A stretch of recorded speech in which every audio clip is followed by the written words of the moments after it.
This one right here that's on the screen, number 10, okay? An antiderivative of tangent is probably going to be one. This is an interesting problem. It's got a lot of stuff in it. And I've said this multiple times, but it's worth repeating. When we do the packets, this first part of the packet, the first 28 questions, the no calculator multiple choice is where you get all the algebra, not all, but the vast majority of your algebra stuff, your natural log stuff, your trig stuff that you've got to know. I mean, these are the questions. They love to put that stuff in there. So you see a lot of stuff with natural logs and knowing these rules. And it's really good for us to go through these. I think one of the most important things we do all year long is in our preparation for the AP test that you may or may not take, but our final, which is like the AP test, and these packets, and I know, it's not the most fun thing in the world going through there, but I think the process we go through of reviewing the calculus stuff, but not just the calculus stuff we've learned, but all of the algebra and the trig and the natural log and the exponential, all that stuff I think is critical. And in the fourth term, we do even more of that. And I think when you go on to college, and even if you have to take college algebra, or you have to take another calculus class, or you just, whatever the math you may have to take, it just is really good for summarizing and strengthening all of those things that you learned when you were in high school, math. I think it'd be nice if everybody who goes through high school could have a semester or a term where that's what they did. Now that would, just reviewing all the time is not that great. But we can put it in the context of some new stuff and end with the calculus stuff and so forth. But it's hidden in there. For example, this problem had a bunch of that stuff in there. The first thing is you got to do the antiderivative of this. Well, if you guys remember, when we did the antiderivative of tangent, how did we do it? You had two choices. You could either memorize it or sine over cosine and then do a u substitution.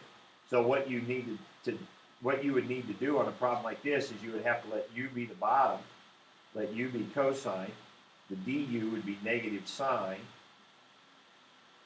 x dx. So we get some good calculus review there on antiderivatives and u substitution. When we do our substitution, this ends up being a negative 2. This ends up being 1 over u du. So you get negative 2 natural log. Now, when you put the u back in, that's cosine. Okay, now here's where all this other stuff comes in to play. Because it says an antiderivative. So you don't need a plus c on there. They just want any old antiderivative. So plus c could be 0. But they also told us 0 to pi halves, because if you did it correctly, you should have put bars around that. But none of these have bars. Now, you might have got lucky and not thought of the bars, which would be a bad thing, to forget the bars, and you would have forgot the bars, and then it wouldn't have bothered you, right? If you were doing the right thing, you should have put bars, and then you should have been bothered by the fact that none of these had bars. So why aren't the bars there? 0 to pi halves is in quadrant 1. And in quadrant 1, cosine is positive. So the bars don't need to be there. But it would be good if you were bothered by the fact that none of these had bars, if you got this far. Now, if you didn't get this far, of course, you wouldn't have gotten it. Okay? So there's a trig piece for you right there of review. 0 to pi halves, first quadrant, cosine is positive there. Don't need the bars. Okay, now you look at your choices, and that isn't one of them. So now what?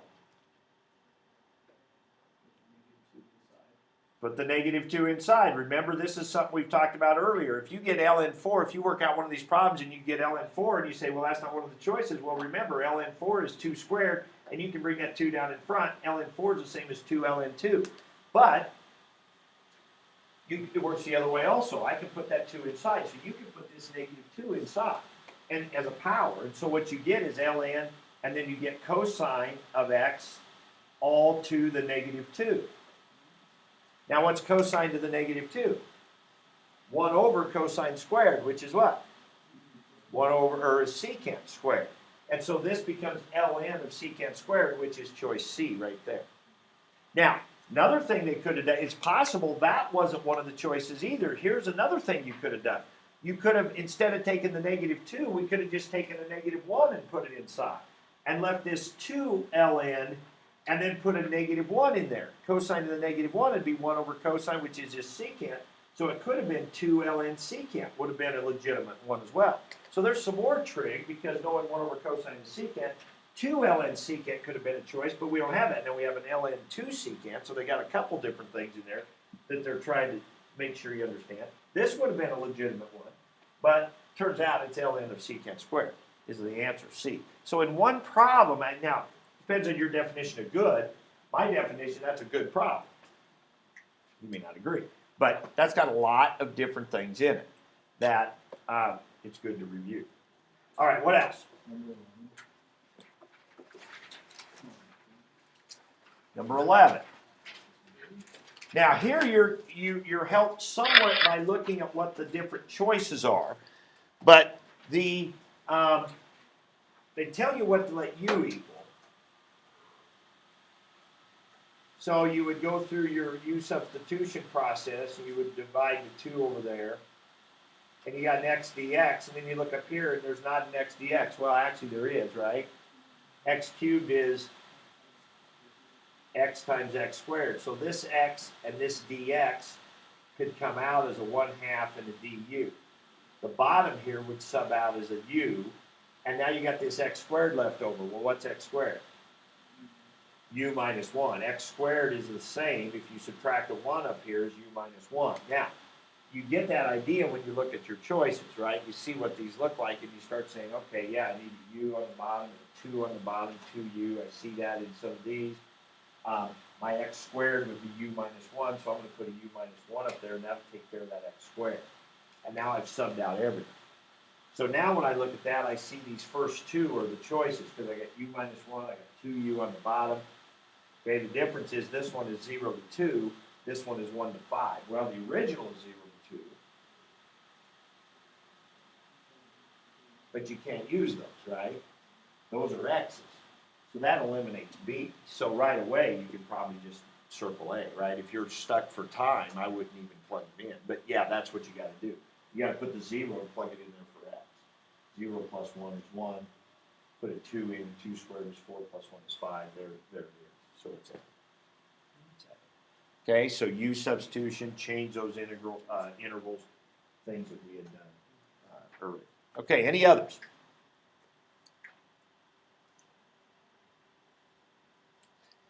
Yeah. Number 12, just write down the line. Let's talk about number 12 real quick. Now, the schedule for the week. I'm going to change the due date here on the Niobrara data to Friday. I told you Thursday, another day can't hurt, right? I mean, if you want to hand it in Thursday, if that disappoints you to get that extra day, then by all means hand it in Thursday. No, that's, you guys think like the other class. They asked the same thing. No, but there's no hurry. I just said Thursday because we have the quiz on Friday, but I'm just thinking we will have homework assignments. Now tonight we'll have a homework assignment. Tomorrow we'll go over homework, talk about some things, probably get some work time in the packet, and no real homework assignment. So tomorrow night could be, if you're planning your week, could be a time that you could get a lot done on the Niobrara stuff because I won't have other homework for you. Then Wednesday we're going to do something new. We'll be talking about stuff, so probably be some homework that night. And so then I'm thinking, well, that might be a scramble to get your Niobrara stuff done, whatever. So Thursday we'll be reviewing that last stuff. We are going to have a quiz on Friday, so you wouldn't want to save the whole thing to do Thursday night probably because we do have a quiz then that will be on Friday. But I will give you that extra day, so you don't have to turn those in until Friday. So anyway. To this problem, let's do this one, and then we'll move on to our thing we need today. Equation of the tangent line, and whenever you read that, you need to think derivative, equation of the tangent line, the derivative, slope, derivative, equation of the tangent line. You also want to think about the y equals m, x minus x1. Now in this problem, you wouldn't think about that because they already give you the equation of the tangent line. They told it to you. So what you want to think here is slope. The slope of that is 1. The slope of that line is 1, which means what for this? The derivative of that's got to equal 1, right? The slope of the tangent line is the derivative. The slope of the tangent line is the derivative. So this tangent line has a slope of 1. That means that derivative has to be a 1. And then that's when x is negative 2. So we need to do the derivative. So that k is just a constant. So quotient rule, derivative of the top is k. Leave the bottom alone, k plus x, minus the top left alone, kx plus 8, times derivative of the bottom, which would just be 1, right? Because k is just a number, so derivative of 0, derivative of x is 1. And then times the bottom, or divided by the bottom square. So k plus x quantity squared. Now I could plug what? Could I plug, don't I have to plug a negative 2 in for x sometimes? So I might as well do that now, okay? We're going to need a negative 2 in for x everywhere. And then this should equal 1, right? This has got to equal 1. So the derivative is the slope, and the slope of the line is 1, and so those have to be equal. So now it's just a matter of solving for k. So I would distribute this, so I got k squared minus 2k, right? Because remember, x is a negative 2 here now. So this would be negative 2k in here plus 8. So I'm going to distribute that negative, so that'd be positive 2k minus 8. And the bottom would be k minus 2 squared, right? So this problem has some calculus, got some algebra in it too, though. You've got your derivative. You've got to understand that derivative is slope. Slope was 1. And now we just have to work this out. So those cancel, which is nice. So on top, I get k squared minus 8. I'm going to multiply this over to the other side. And I'm going to FOIL it while I do that. Save myself a little bit of time here. So I got k squared minus 8 here. I'm going to multiply that over to the other side. FOIL it while I'm at it. Now I'm going to subtract. K squareds will cancel. Subtract the 4 over here. That'd be negative 12 is negative 4k. K would equal 3. Right. So a little bit of calculus with a quotient rule. Some calculus where you got to understand what it's asking, and that's probably the biggest hurdle. We got to get over that. Understanding that the slope is 1, and then of course all the work that goes with it. Okay, well let's move on from that then, and let's get into what we want to do today. Now you get to use your calculators a fair amount today, quite a bit with the stuff we're doing on the quiz at the end of the week. We're going to use the calculators quite a bit as well. All right, so this is what we're going to get into. We're going to work on section 6.2 today. Section 6.2 is going on with this stuff about the error that we've been talking about, how much error the rectangles have.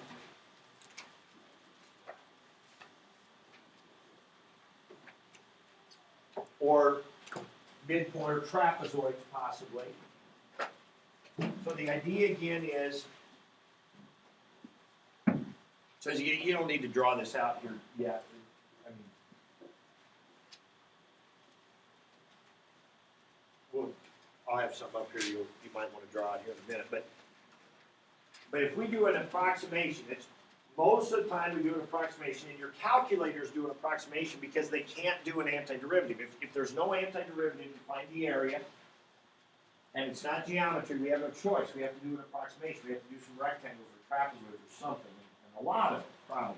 Depends how accurate we want to be. So what we're going to investigate here, we're going to get into quite a bit of theory today, but when we're all said and done, we'll have some formulas that we can actually use to investigate this stuff. So what we're talking about is what's the max error? In other words, what causes the error? How much? What's the most error there could be? And then how can we find that max error? That's our goal. And that's what your calculators do. When you type in a problem that it has to do an approximation on, it wants to know, well, how many subdivisions should I do to get 12-digit accuracy or whatever, right? That's what your calculator is doing inside of it. So it's going to be doing calculations very similar to what we're doing here today. So we're going to start with rectangles, simple left and right rectangles. Okay, so what I've drawn here is I've drawn a basic function. I've drawn a left rectangle, drawn a right rectangle, and you can see where the error is. Now, what causes error on left and right rectangles? if it's going up or going down, right? If it's not constant. If it's constant, a left or right rectangle is perfect. But if it goes up or goes down at all, and the more it goes up, so we talked about this the other day, right? So it's what's causing the error, what causes the error to get worse? Slope, if it gets steeper, right? If it gets steeper, now we don't care if it gets steeper up or steeper down, doesn't matter. It's just going to, either way, you're going to have error. And the steeper it is, the more there's going to be. And of course, how do we measure steepness? The derivative, the slope, right? The slope, and the slope, the derivative. The first derivative is the slope. The first derivative is the slope. So here's what we're going to do. So here's the picture you might want to draw here. Okay? Now, what this is, the blue graph's just a function. You don't need to draw all of this.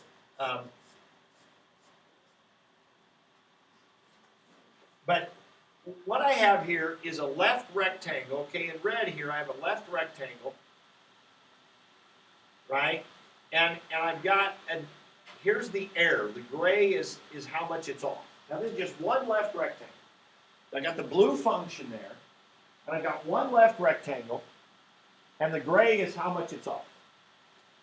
Now, again, what's causing the error? The steepness of the graph, whatever makes it go up or down. What I want to do is I want to find the worst case scenario. I want to find the most error possible. Because I can't find this gray error. Why can't I find that gray amount exactly?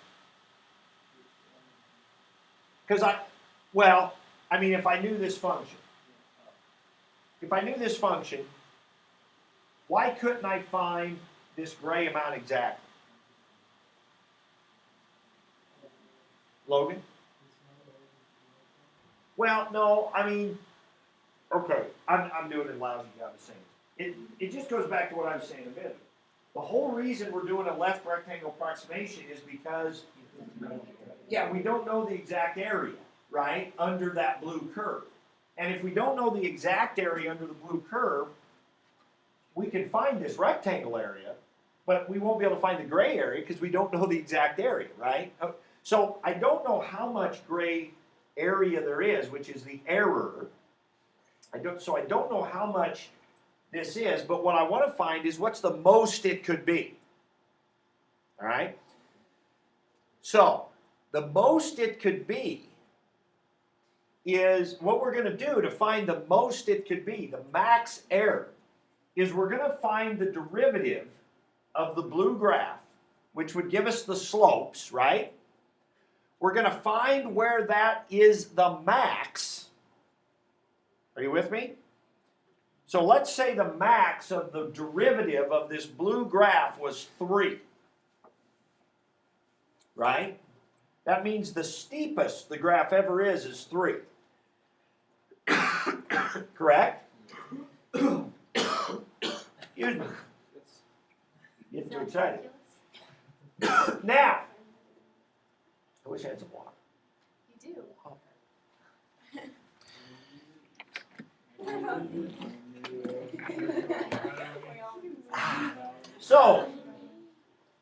So what we're going to do is we're going to pretend that the blue graph has a slope of 3 the whole time. See what I'm saying? So the worst case scenario would be find the steepest the graph ever is, and then make the graph or pretend that the graph is that the whole time, and that's what this black line is then.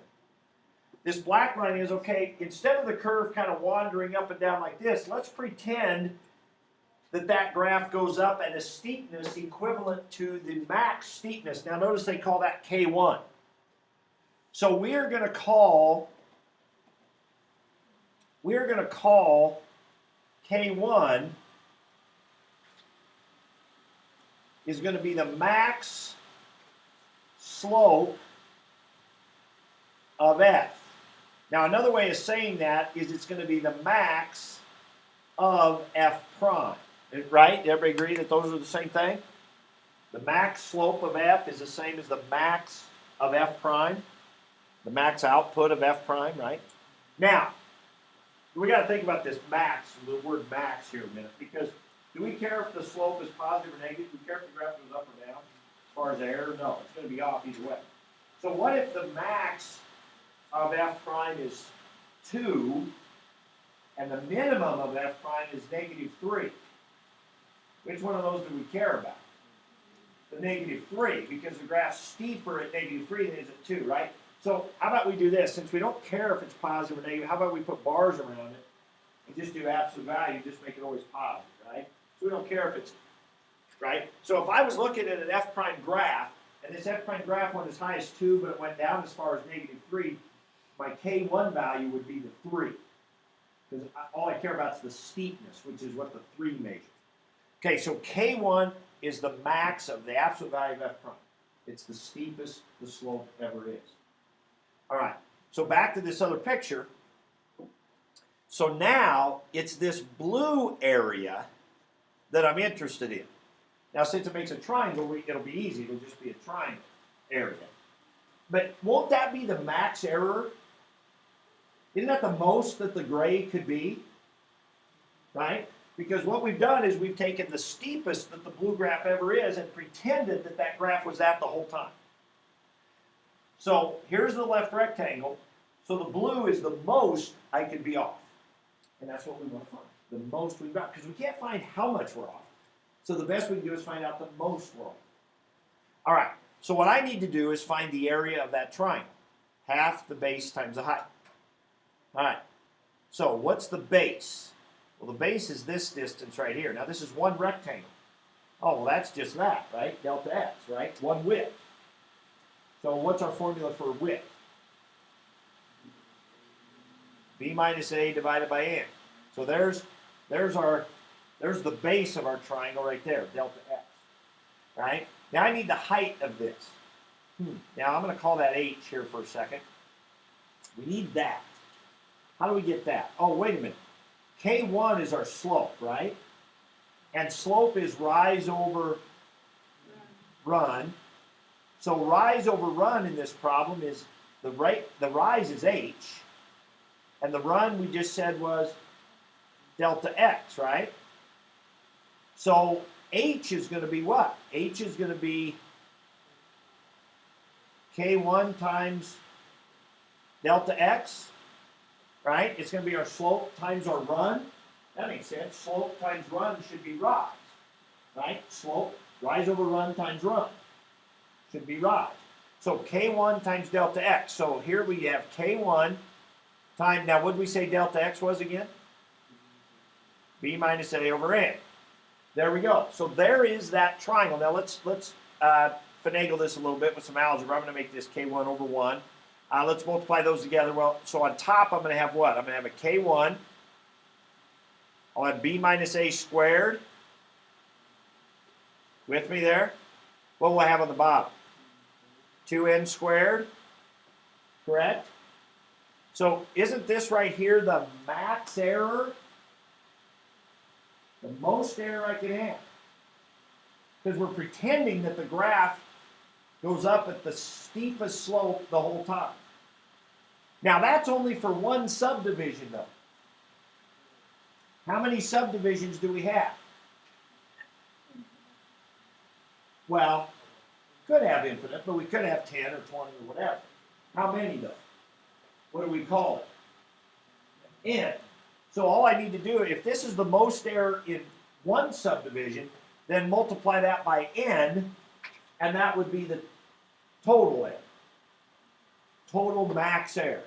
And that's easy. That n will just cancel one of those n's, right? So that was the max error for one subdivision, and then multiply that by n subdivisions, and I get the max error for the whole subinterval. And there we go. So what we've just come up with there is a little formula for my max error. K1 times b minus a squared all over 2n. Now it turns out that's exactly the same for a right rectangle also. Okay, it's exactly the same for a right rectangle. In your book, they call this theorem 3. And I don't know, it's on page, so like in your homework, they'll say use theorem is on page 387. But in your book, it'll say, or in your homework, it'll say, use a theorem 3 error bound, or use theorem 3, blah, blah, blah. Okay? Now, I'll probably give these to you on the quiz, so you don't have to memorize them. Probably. I think so. I'm not sure. But I'll tell you when we get to that point. I'll tell you the day of the quiz. The day of the quiz. You'll probably done them enough that you'll have them. But yeah, I'll put them on. So, you've got to know what K1 means. Now, what's K1 mean? Max slope of F, max of F prime. That's how we want absolute value of F prime. Max of the absolute value of F prime. Max of the absolute value of F prime. Now, most of the time you're going to use your calculator. But I know there's one homework problem where they give you an F prime graph, and it goes up as high as 2, and it goes down as low as negative, or I'm making these up, but it goes up as high as 7, and it goes down to negative 9. Okay, that's your F prime graph. So what's your K1 value going to be? 9. Right? 9. Because what we want for K1 is the worst case scenario. We want the max slope, right? We want a number that the slope, actually I should say it this way. We want a number that the slope will never be higher than. So if it's right at 9, if that is the max, is 9, then you can use 9. But what if it's 9.17345? Well, we'll get into that in a second. Okay, what do we do with that? Well, we want a number that the slope will never be bigger than. Okay? So let's go ahead and do a problem and see what this looks like. All right, so let's take this problem right here. Okay? Let's take this problem right here. So we have the integral from 0 to 1. So we got an area we're looking for. Sine of x squared, our old friend. And we recognize that, hey, we can't do the antiderivative of this. Geometry doesn't work. So the only way to do the area of this is to do some sort of approximation.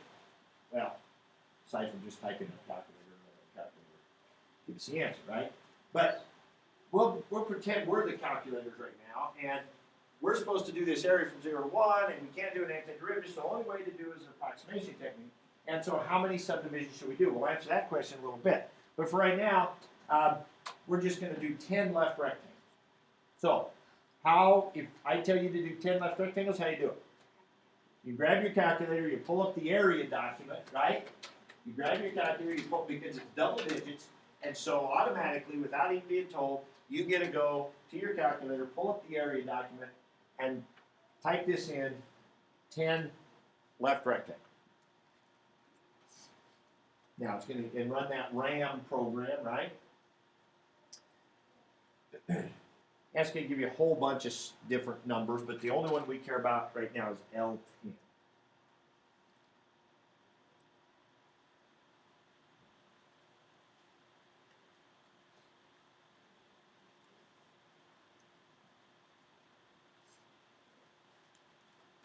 What do we get? Are we there yet? Let's go about 5 decimal places.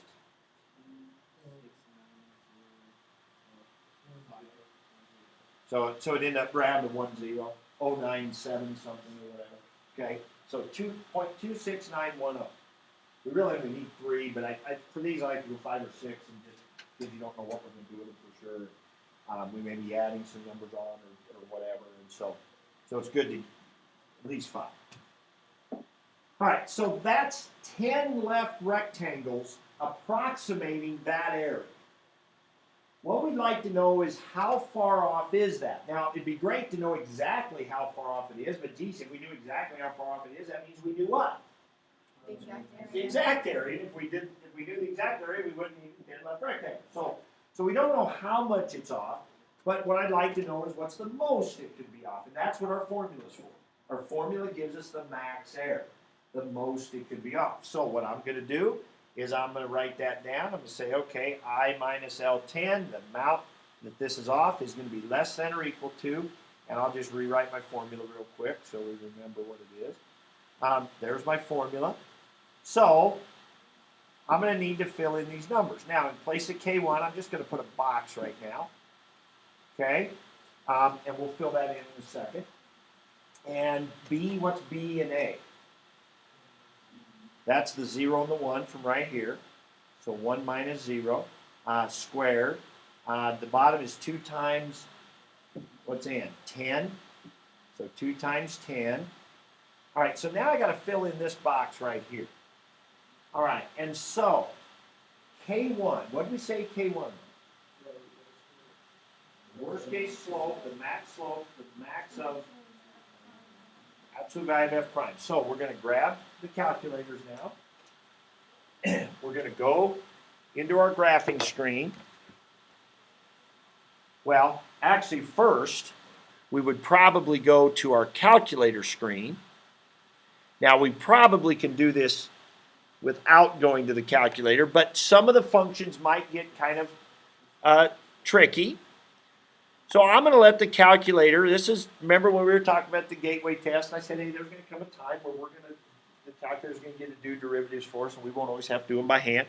And this is that time, and so I'm going to do the derivative of sine, and we can't forget that, we do need to do the derivative, so there's a derivative, which is an easy one. I'm not sure we need to type that in. We kick out x squared, or kick out the derivative of x squared, which is 2x.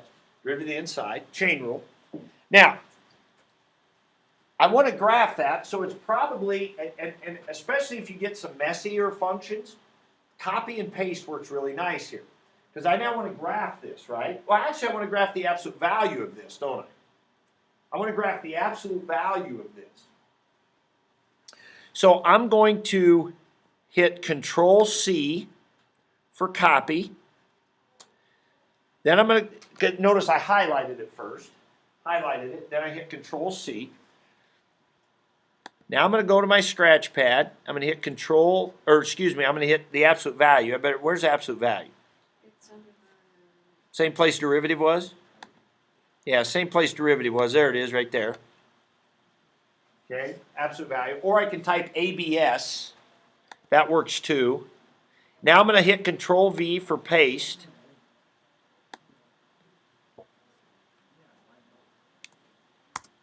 And then I get something crazy like that. Right? Is that what you guys got? Okay, so now the difficulty today is just there's so many little things to do is keeping track of the big picture too. I think if you know the big picture, then it's easier to keep track of little details because you know why you're doing these things. Okay? Now, so what would be my next step?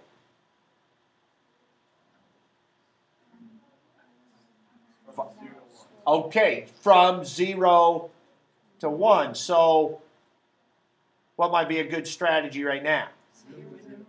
Set your window and do a zoom fit. I think that is the smart move here. So set your window. You'll always have a beginning and an end, so you can always do that. Now, the way I look at it right now, I probably don't need to do a zoom fit, but normally I think that would be your next step, would be to do a zoom fit. And then what? You can either go to Analyze Graph and do max, or you can just trace, because I think it'll find it for you. But if you trace, it'll ask you for a lower bound, it'll ask you for an upper bound, and there will be your max right there. Now, are you guys getting that many decimal places? Is anybody not getting that many decimal places? Are you getting just 1.28? Okay, here's what's happening. It's in our settings. And so I think what happened is your settings are on float in your documents, but not in your scratch pad. So if you're not getting that many decimals, because I think you want to try to get as many as we can here. If you're not getting that many decimals, go to Menu, and then down here to Settings, and this should be float instead of float 3. So try that.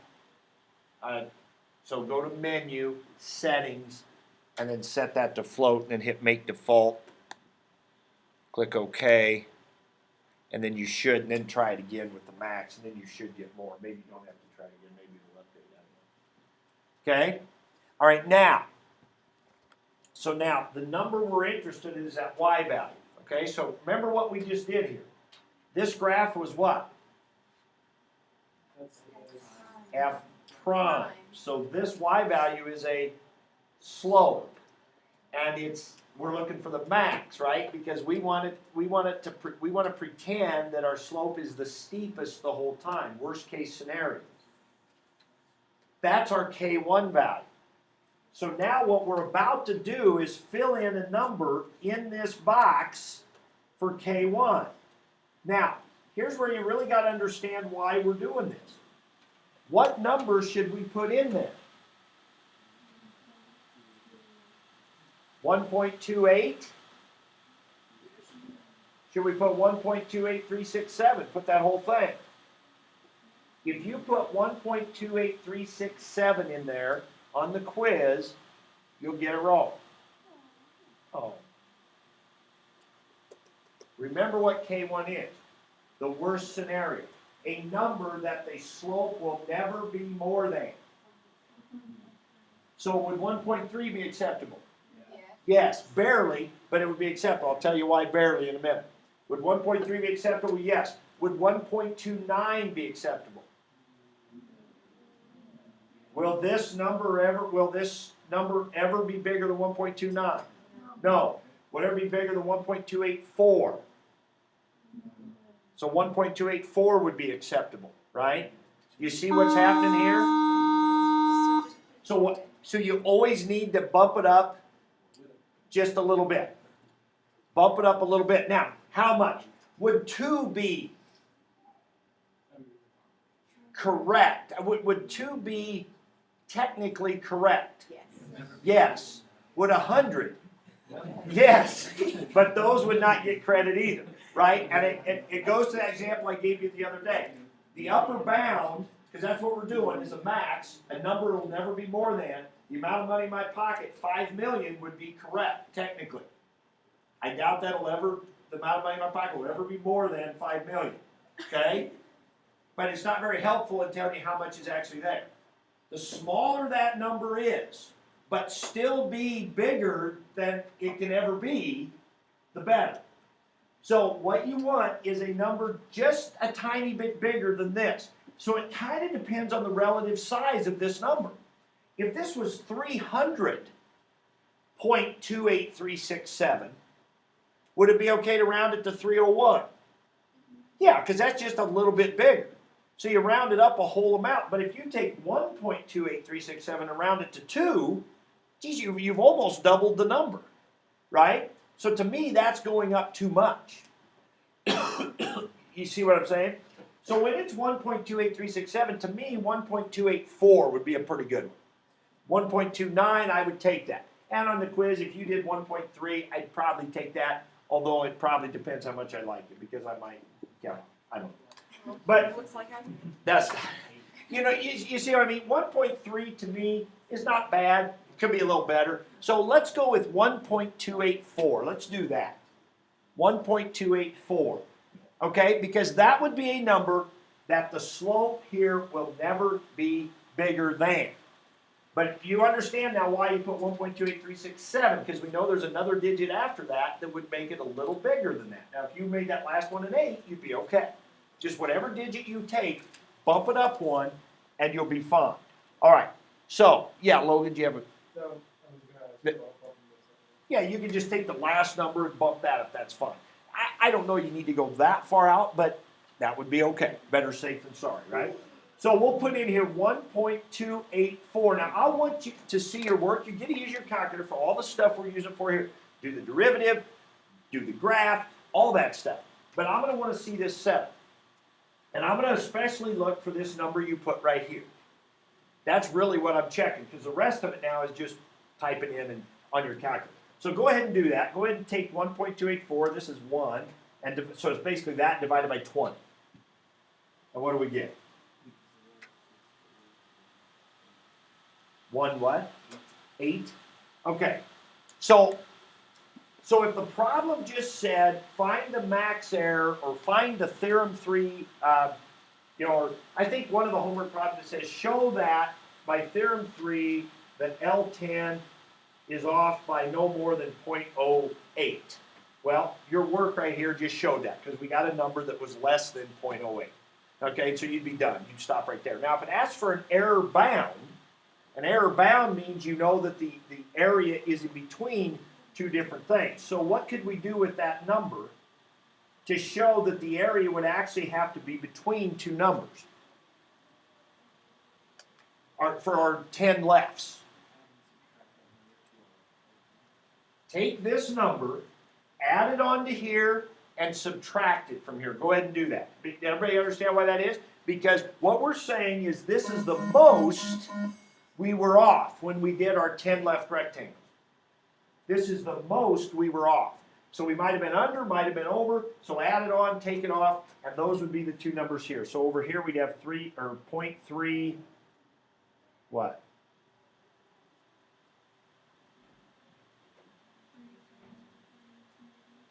3328, okay?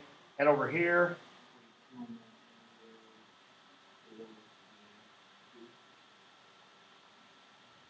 like that? Only 3 threes? Okay. Good enough. All right, so 3 threes, then a 2-8. All right, so we know that the exact area is somewhere in between there. Now our left is right in the middle of that, but we know our exact area somewhere. Now it didn't narrow it down a whole lot, but it was only 10 left rectangles, so what the heck? What would have narrowed it down more? Or 100. If we were going to do 100, go back to your area document and let's do 100 real quick. Let's do 100 lefts. Put that in red. So let's say we did 100 left rectangles.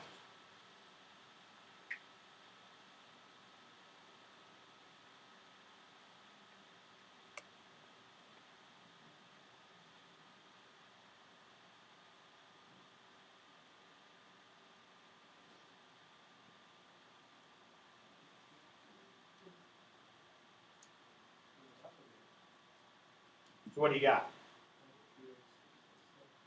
30. Whoa. Whoa, whoa, whoa. 30607. Okay? That makes sense because this graph was increasing, I think, and so the lefts were under. So if we have more of them, we're going to get closer, so it goes up a little bit. All right. Now, what would change in our calculation here?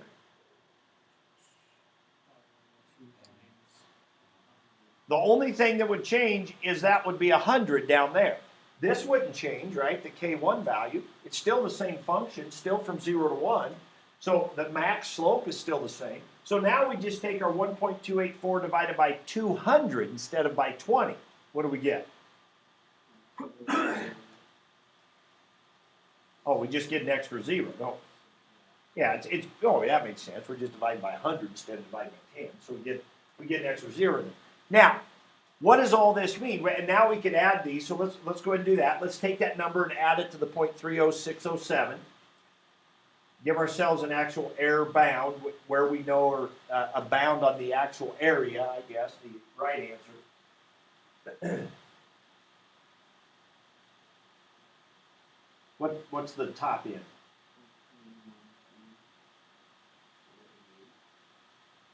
312488.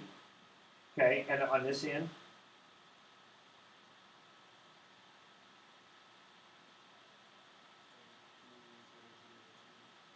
2 zeros? 3 0.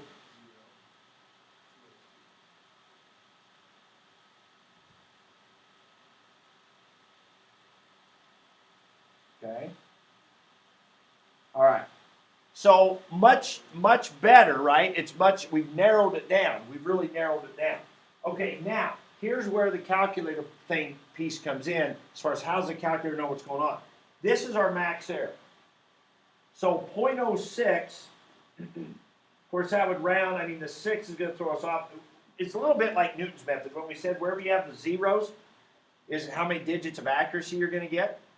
Okay? Well, the 6 could cause us to carry over. So really this is more like 0.1. So really we know that, if that rounds to 0.1, we know the most we're off is 1 in the tenths place. So 0.2, 0.3. Now it turns out, I don't know if you guys look, but the exact answer is like 0.31 something, I think, isn't it?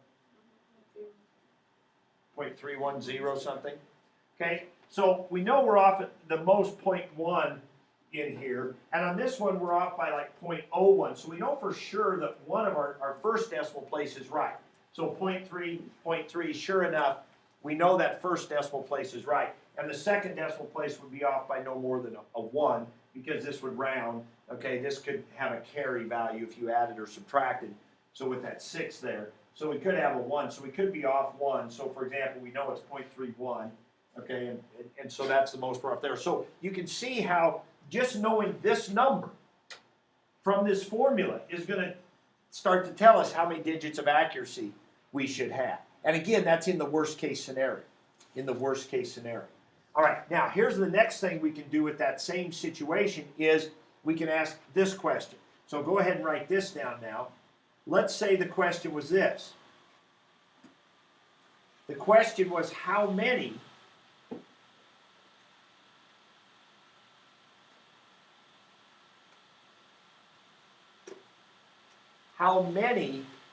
rectangles would it take for me to be off by at most this amount?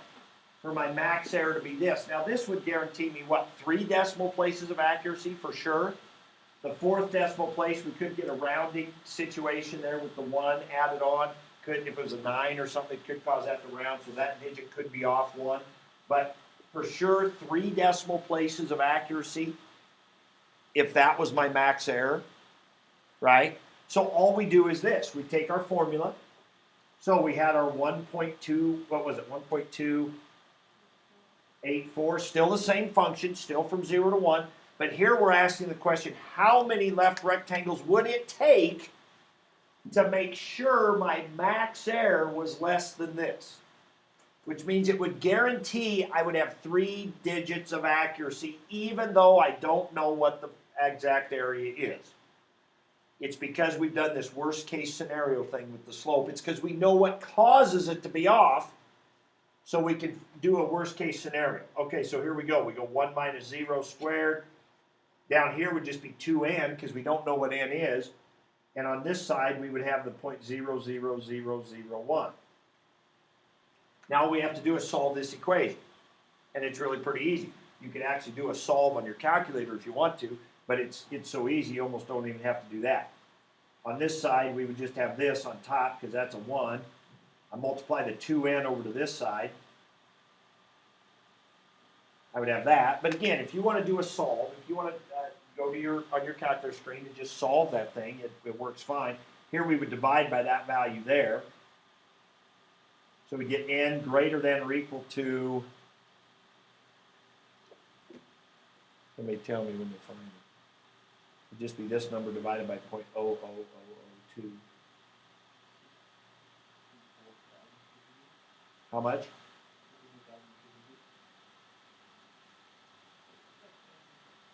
That's a lot of rectangles, right? So n, and notice how it ends up being greater than or equal to, right? Because you need that or more.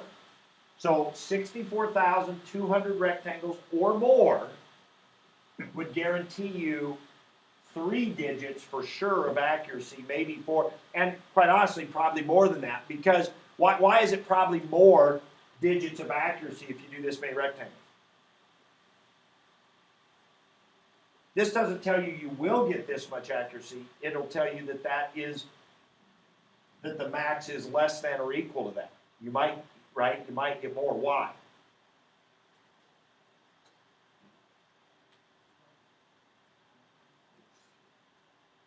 Why does this say you're guaranteed 3 decimals of accuracy, but your answer might have more decimals of accuracy than that? No, goes back to what we started with. Worst case scenario, the max slope thing. Remember, this graph probably does not have a slope of 1.284 the whole time. So if it doesn't, if that's the most the slope is, and we assumed it was that the whole time, what if the slope's only here? What's your left rectangle look like? As far as the area? Smaller amount of error, right? If the graph isn't as steep as we're assuming it to be the whole time, then there's less error. And so if there's less error, if you do 64,200, it's going to be closer than what we're saying it is, okay? Again, the whole idea of this is the worst case scenario. This is the most it could be off. So this is what's going on inside your calculator. When you go to that when you type in this integral and just tell it to do it, it looks at all this, it's got a routine. Now it's not using left rectangles because that takes so many, so it takes too long. It's looking at all this stuff. It's saying, okay, what's the slope of this or whatever? What's doing a derivative? It's calculating this value. This is like this K1 type value. It's putting it into this formula. It's saying, oh, okay, we need at least 60,000 subdivisions to get that. And then it cranks out that many subdivisions and it gives you that answer. And it knows it's accurate to whatever, 12 decimal places or whatever set in the calculator. Okay? Now, it's not that many thousand, and I'm going to show you here in a minute because we're going to talk about trapezoids and midpoints. But those are the things I want you to be able to do with that formula. Either be able to calculate what's the max error, which is just plugging into the formula. You got to be able to find that K1 value, or be able to find out and solve for n. Okay? So again, back to this.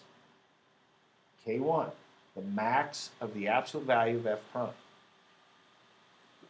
Why do we do the max of that? Because slope is what causes left rectangles to be off. Since slope is what causes them to be off, the max slope is what's going to cause it to be off the most. Okay, a lot of little things to keep track of, but in the end, it's basically using this formula. So if we got left or right rectangles, we're using this formula right here and understand what K1 is. All right. Now we want to let's do midpoints. They're a little easier than trapezoids, what we're about to do. Okay. Now, we're going to approach it a little differently because we have to. We can't use, well, I'll tell you what. What causes midpoints to be off?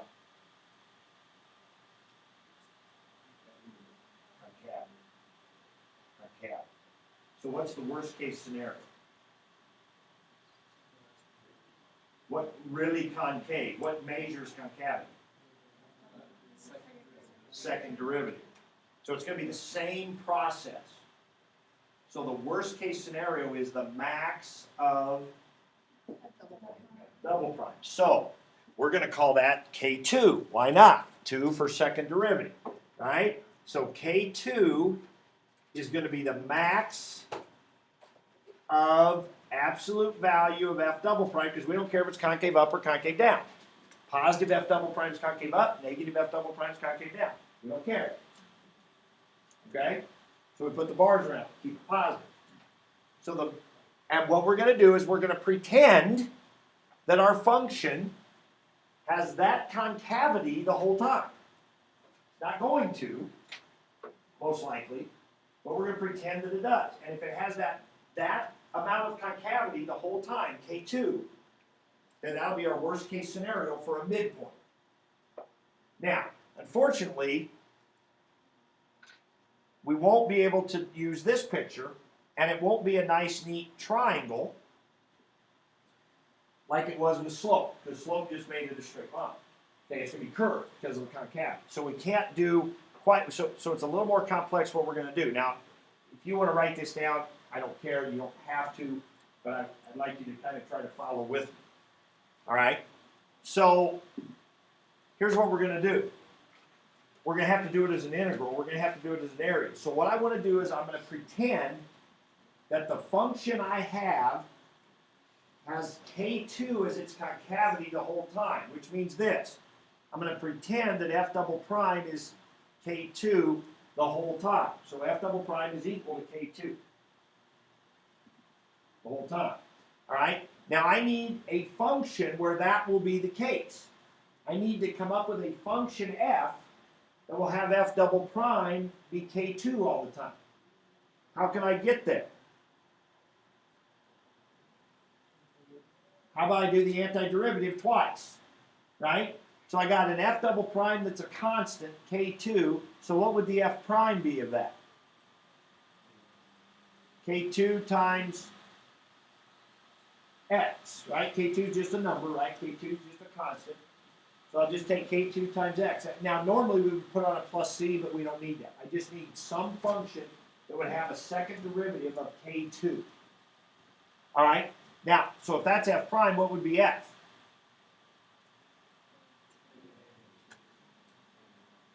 1/2 K2 x squared. Again, I could put on plus c value means.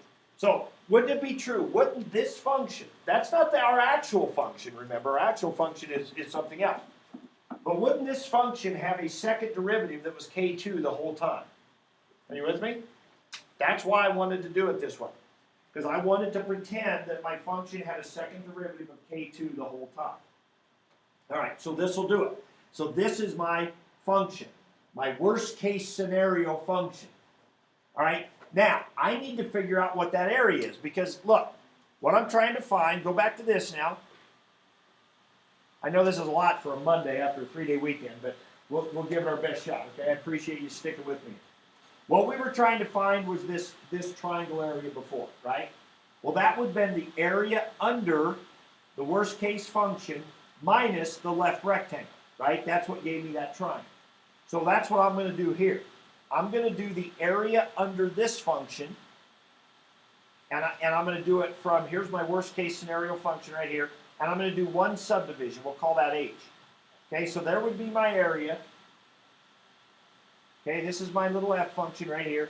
So I want to do my area from 0 to h under this little function right here, 1/2 K2 x squared. Okay, so that's that area.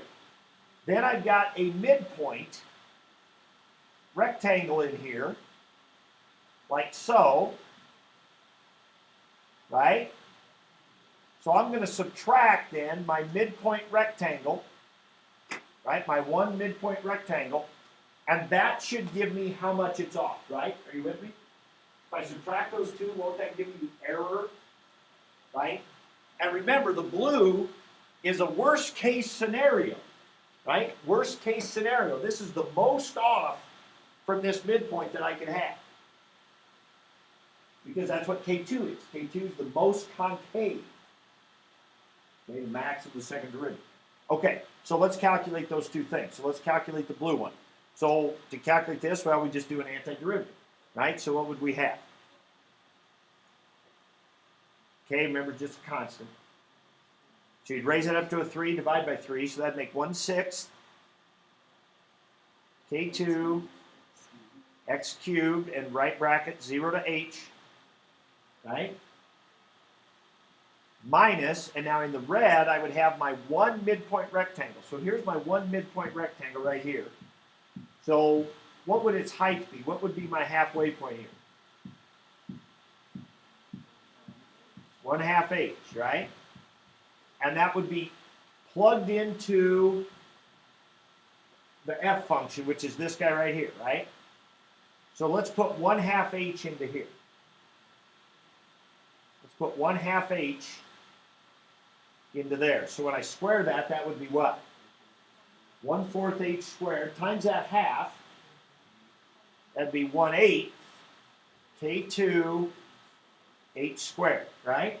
That would be one midpoint rectangle, right? So I subtract the blue from the red, and that's the amount of air. And that's max air because remember my blue function there is the worst case area, right? The worst case, the blue is the one that's off of the red the most.